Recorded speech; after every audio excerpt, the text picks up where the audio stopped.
Welcome to another deep dive. Today we're looking at the King James Version of Exodus chapter 23. Okay. Our listeners sent this in and want to unpack the laws and societal structures in this section. Right. And I got to say, I'm pretty intrigued myself. Yeah. It's this wild mix of like legal stuff, ethical guidelines, and even agricultural instructions. hmm Like a snapshot of ancient life all in one chapter. Yeah. It's like looking through a window into their world and their values. Totally. And what I find so fascinating is how these ideas from thousands of years ago, Right. they might actually still be relevant for us today. Oh, absolutely. There are definitely some echoes across time, connecting those ancient practices with the dilemmas we face now. For sure. It's not just a history lesson. Right. It's kind of like an invitation to think about how these principles could inform the way we live now. I like that. An invitation. And one of the first things that jumped out at me Yeah. is just how much emphasis there is on justice and fairness, Oh, yeah. especially in like the legal parts. For sure. A huge chunk of this chapter is all about making sure legal proceedings are impartial. Yeah. Like you see that in the rules against making false accusations Huh. or letting popular opinion sway a judgment. Right.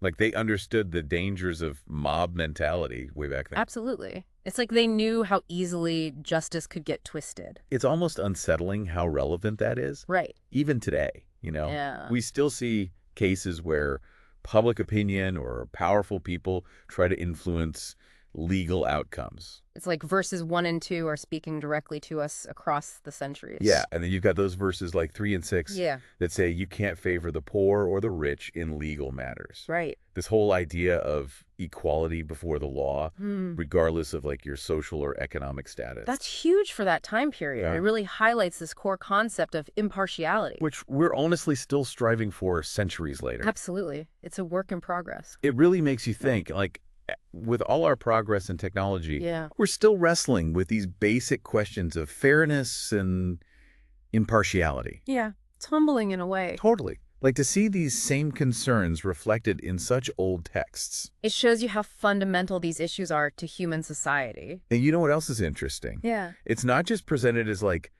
good advice or wise sayings. Uh-huh. These principles of fairness are framed as divine commands. Oh, that's right. Giving them an extra layer of authority. Exactly. Like this isn't just a suggestion. Yeah. This is a direct order from God. It raises the stakes significantly. Totally. Oh. Okay. So we've talked about justice and fairness, hmm but then things get really interesting. Okay. Maybe even unexpected. I'm intrigued. In verses 4 and 5, Okay. they start talking about helping your enemy. Oh, wow. Yeah. It says, if thou meet thine enemy's ox or his ass going astray, thou shalt surely bring it back to him again. Okay. And it goes even further. How so? It says, if you see the donkey of someone you hate Okay. struggling under a heavy load, Yeah. you have to help them. Wow. That seems so counterintuitive. Right. Especially in a time when like tribal conflicts and revenge were so common. It's this radical concept, Yeah. breaking the cycle of animosity with compassion. Even towards people you hate. It makes you wonder why. I know. Is it purely altruistic? Or is there something more strategic going on? That's a good question. Maybe it's about preventing further escalation. Yeah. Like stop a small conflict from becoming a blood feud. That could be part of it. And you have to remember, this is a nomadic society. Right. Livestock is essential for survival. Uh-huh. Maybe there's a practical element, too. Okay. Helping your enemy retrieve their animal might prevent future disputes over resources. Oh, that's interesting. So it's like conflict resolution built into their ethical code. Wow. I love how practical considerations are woven into these moral instructions. It's not just about being nice, it's about smart living, too. Right. And this whole idea of helping your enemy, Yeah. it's like an early version of that love your enemy philosophy. Which we see more fully developed in other parts of the Bible. Exactly. So Yeah. we've talked about fairness in the legal system Right. and showing compassion even to your enemies. Yeah. Now let's shift gears a bit Okay. and look at something that seems totally different, All right. but might actually be connected to these ideas. Okay. The sabbatical year, Interesting. verses 10 through 12, introduce this practice. Mm-hmm. It's this fascinating combination of agriculture and social justice. I'm listening. Okay, so imagine this. Hmm. Every 7th year, Okay. the land is left fallow. So no farming. Nope. It's a year of rest for the land. Wow. And everyone gets to rest. Everyone. Yeah, even servants and strangers. That's incredible. I know. This idea of mandatory rest, Mm. it's pretty appealing. Especially in our always-on culture. Right. But seriously, Yeah. the fact that they were already thinking about sustainability and rest thousands of years ago is pretty remarkable. It's ahead of its time, for sure. The text specifically mentions that this rest allows the poor to eat from the land. Right? And whatever's left over the animals can eat. So it's not just about sustainability. No. It's also about making sure everyone benefits from the land's abundance. It's like built-in social security and environmental awareness. It makes you wonder if we've lost something along the way. Right. Like, were they onto something that we've forgotten? It's a good question to think about. Okay. So moving on, we come to the section about religious observances. All right. This might seem like a completely different topic, Okay. but stick with me. I'm here. Okay. So verses 14 through 17, Yeah. they outline these three feasts: Okay. unleavened bread harvest and ingathering. Okay. And it says all males have to appear before God 3 times a year. 3 times a year. Yeah, for these feasts. That's a big commitment. It is. It makes you think about how important these gatherings must have been. Right. Like, what did they mean to people back then? And were they purely religious? Yeah.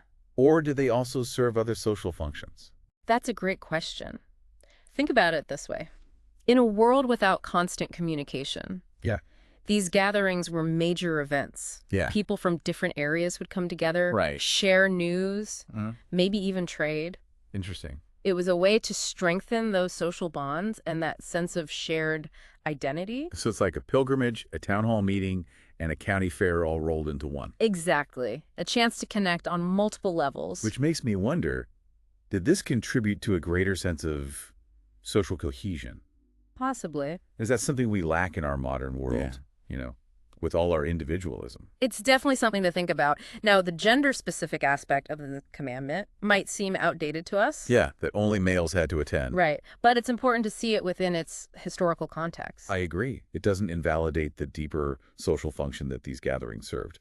Okay, so now we're about to move into verses 20 through 33. Okay. And this is where things get even more complex. Uh-oh. Yeah, we're leaving behind those clear-cut rules and moving into this more nuanced territory. Okay. We're going to be talking about angels, conquests, and warnings against making covenants with other nations. Sounds intense. It is. It's like we're going from the rule book of a society to the epic story of a people. I like that analogy. And that's where we'll pick up in the next part of our deep dive. Looking forward to it. See, that's it. That's it. All right, so we're back in Exodus chapter 23, picking up where we left off. Yeah, and it feels like we're shifting gears a bit. Definitely. We're moving from those specific laws and guidelines Right. to this broader narrative of faith and destiny. It's like we were looking at the rule book of a society, Uh-huh. and now we're diving into the epic story of a people. I like that. And this section, verses 20 through 33, is dealing with some pretty heavy stuff, Oh, yeah, for sure. like divine guidance, the conquest of other nations, warnings against idolatry. Lots to unpack there. Right. It feels almost paradoxical. How so? Well, it comes right after all that stuff about compassion and Oh, fairness. I see what you mean. It's like on one hand, you have the reassurance of divine protection, Yeah. this angel guiding the Israelites. Right. But then there's this whole narrative of conquest, Mm. of displacing other nations. Yeah, that's a tough one. It seems to clash with those earlier messages about ethical conduct. And even helping your enemies. Exactly. It's like whiplash. It's definitely a It juxtaposition. makes you wonder how we're supposed to make sense of it all. Right. Like, are we supposed to take this conquest narrative literally, That's what I'm struggling with. or is it meant to be interpreted on a different level? Maybe like a metaphor. It's possible. Some scholars see it that way. Really? Yeah. They interpret the conquest as a representation of overcoming internal obstacles Oh. or resisting the temptations of foreign deities. So it's not about actual warfare. Well, not in the literal sense. Okay. It could be about conquering your own inner demons, so to speak. Oh, I see. It's about the Israelites battling their own doubts and fears. Exactly. As they're forging this new identity as a nation. That makes it a bit easier to swallow. I think so. It's still a complex concept, For sure. but viewing it through that lens makes it feel less jarring. Less contradictory to the overall message. It's- And even if we do take a more literal approach, Okay. we have to remember the historical context. Right, We're right. talking about a time and place where tribal conflicts were the norm. Yeah. Territorial disputes were common. Uh-huh. It's not about condoning those actions, Oh, of course not. but trying to understand them within that historical narrative. So acknowledging the complexities of the situation Exactly. and recognizing that even sacred texts can reflect the realities of a different era. An era where violence was often seen as a necessary part of survival. And nation building. Right. It doesn't mean we have to agree with it, No, definitely not. but we have to approach these texts with an understanding of the historical forces at play. That makes sense. Okay, so within this whole narrative of conquest, Yeah. there's this one detail that I find really weird. What's that? The hornets. The hornets. Yeah, in verses 28 and 29, Okay. it talks about God sending hornets ahead of the Israelites to drive out the inhabitants of the land. Interesting. But then it says that the conquest won't happen all at once. Okay. It's this gradual process. Yeah. It's such a strange detail, It is for sure. and I'm honestly not sure what to make of it. Well, there are a couple of ways to look at it. Okay. Some scholars believe the hornet should be taken literally. Like actual swarms of insects.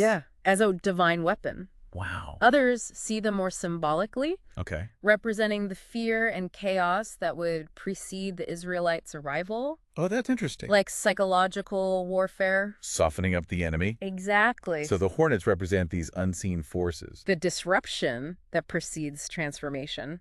That's a cool way to think about it. And as for the gradual conquest, Yeah, why not all at once? well, the text actually offers a few possible explanations. Okay. One is ecological. Ecological. Yeah. Driving out the entire population at once could have negative consequences. Like what? Well, it could lead to an imbalance in the ecosystem. Okay. Wild animals could multiply unchecked Right. and potentially devastate the land. So it's like they were thinking about environmental sustainability. It seems that way. An early recognition of the importance of ecological balance. Wow. That's pretty amazing. It is. So they were kind of like proto-environmentalists. In a way, it's fascinating how these ancient texts can contain such modern insights. I know, it's blowing my mind. And another possible reason for the gradual conquest could be strategic. Strategic. Yeah, giving the Israelites time to grow in number and strength, Okay. allowing them to assimilate the land and its resources gradually. This is more like a phased integration. Exactly, rather than a sudden takeover. That suggests a level of planning and foresight. It does. That's pretty impressive. And of course, there's also the theological perspective. Okay. A gradual conquest could be seen as a test of faith. A test. How so? Well, it requires the Israelites to trust in God's timing and guidance. Even when things are moving slowly. Exactly. So it's like a spiritual training ground. Preparing them for the challenges ahead. I like that. But amidst all this talk of conquest and divine intervention, Yeah. we come back to a familiar theme, Which is? the prohibition against idolatry. Oh, right. It's a recurring message throughout this chapter. And really throughout the whole Bible. Exactly. Verses 13, 24, and 33. Okay. They all explicitly warn against worshiping other gods. Or making covenants with those who do. Right. It's presented as a fundamental principle of their faith. A non-negotiable. Absolutely. It makes me think about how we talk about idolatry today. In a modern context. Yeah, it's not really about literal statues anymore. True. It's more about the things we elevate to a godlike status in our lives. Things like, Well, it could be money, power, success, even our own egos. oh, that's interesting. It's the core concept of idolatry. It transcends its ancient context. Exactly. It's about recognizing those things that we allow to take precedence, Over our core values. the things we become obsessed with, or dependent on. to the point where they control our lives. So it's not just about avoiding certain religious practices. No, it's about constantly evaluating our priorities, Making sure we're not placing our faith in false gods. whether they're made of stone or constructed out of our own desires. That's a powerful way to put it. Okay, so in these final verses of this section, Yeah. we see this mix of divine blessings and some pretty stark warnings. Like what? Well, verses 25 through 33, Okay. they talk about God providing sustenance, health protection, Sounds good. but he also threatens those who disobey. Or turn away from him. Exactly.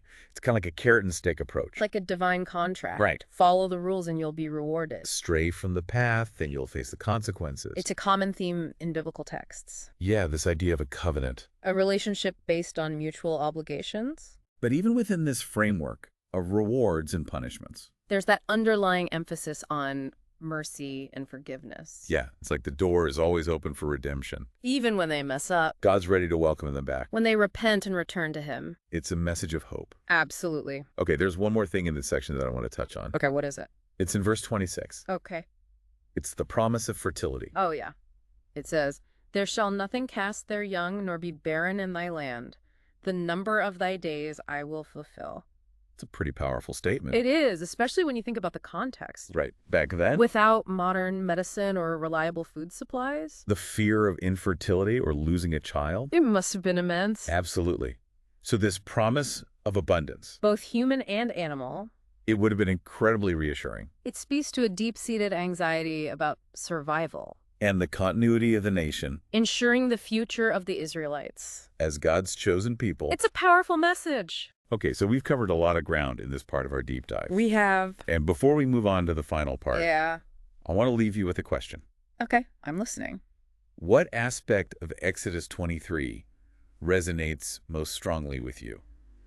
What stands out as particularly relevant or thought-provoking? That's a great question to ponder. We'll come back to that in our final segment. Sounds good. I'm looking forward to it.